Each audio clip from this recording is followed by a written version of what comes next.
បាទថ្ងៃនេះខ្ញុំមានវីដេអូមួយដែលនិយាយអំពីរបៀបនៃការ clean up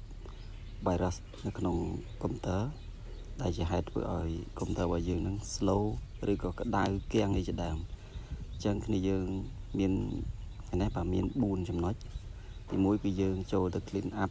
នៅក្នុងកម្មវិធី virus and threat protection របស់វាគឺកម្មវិធីរបស់ Microsoft ផ្ទាល់យើងចូលចុចលើសញ្ញា icon តូចនេះមកបន្ទាប់មកជ្រើសរើសយក Microsoft Security ហ្នឹងទៅតើមកយើងយកពាក្យquick scan ហើយយើងកុំបិទយើងគ្រាន់តែ minimize តូចបានចុចសញ្ញា icon តូចនោះបានហើយកុំចុចបិទវាផុសហើយអញ្ចឹងហ្នឹងហើយយើងចុចលើ minimize បន្ទាប់មកចុចមកស្ដាំយើងយកពាក្យ run យើងនឹងសេពាក្យ clean mgr តែយើងហៅ mgr នោះណា clean មក mgr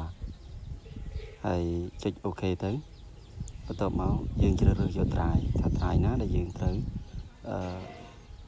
select ដែលយើងជា Windows drive ណាដែលជា drive Windows អញ្ចឹងយើងមើល drive C ទៅប្រភេទច្រើនយើងទៅឡើងតែក្នុង drive C ទេយើងអត់ទៅឡើងនៅក្នុងdrive D អញ្ចឹងយើង select ក្នុងនេះវានឹង load ផ្ទាំង pop up មួយហើយយើង select យកទាំងអស់ទៅអត់មានទុកកន្លែងណាទេភាគច្រើនលើកលែងតែ Windows download នៅក្នុង file download មួយកុំ select បើសិនជាមានករណីមានព្រោះអាច delete ចោល file ដែលយើង download រួចអញ្ចឹងយើង select ទាំងអស់យើងពិនិត្យមើលទៅ scroll មើលអស់ទៅក្រៅពី download គឺយើង select ទាំងអស់ហើយចុច OK ហ្នឹងចុចលើពី OK ទៅឬក៏យើងចុច enter ក៏បានដែរបើ enter ពងទៅវានឹង load ចូលទៅកន្លែង delete file ហ្នឹង automatic អញ្ចឹងវាធ្វើឲ្យយើងដើរលឿនជាងមុនកុំព្យូទ័រយើងអត់សូវគាំងទេព្រោះនេះយើង clean នឹង temporary file វាទៀតហើយនឹងមួយទៀតយើងចុច Windows SR មកវានឹង load ផ្ទាំងនេះ pop up មកហើយយើងសេពាក្យ temp ហ្នឹងហើយអានេះយើង control A ទៅដើម្បី select all បន្ទាប់ពី control A នេះយើងចុចshift ហើយនឹង delete key